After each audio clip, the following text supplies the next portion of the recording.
Everyone good morning. এখন আমি যাচ্ছি ইসরাতের স্কুলে ইসরাতের রেজাল্টের জন্য। ইসরাত ওর ফুপুর বাসায় বেড়াইতেছে আর আমি ওর রেজাল্ট আনতে যাচ্ছি।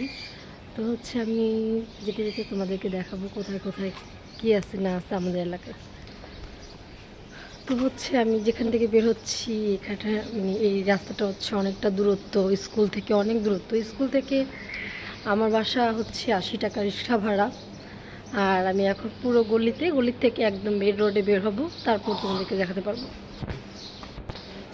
তো সবাই দোয়া করবা, ইসরাতের রেজাল্ট আনতে যাচ্ছি। ইসরাতের রেজাল্টে কি হয়।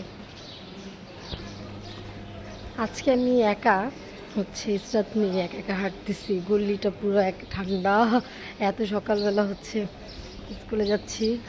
শীতকাল চলে আসছে অলরেডি, মানে একদম কুয়াশা কুয়াশা। তো আমি এখন বের হচ্ছি, এখনও গলি থেকে বের হয়নি, এখনও গলিতে। তো আমি তোমাদেরকে দেখাবো। আমার পিছনে কয়েকটা লোক দেখা যাচ্ছে।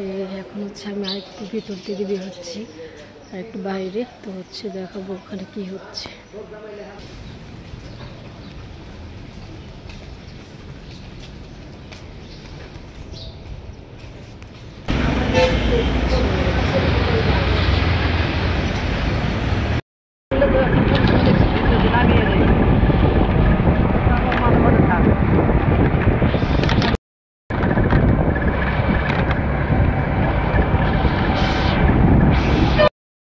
তো এভরিওয়ান, এখন আমি বাসায় চলে যাচ্ছি। সাথে স্কুলে আসলাম ওর রেজাল্ট কার্ডটা জানার জন্য।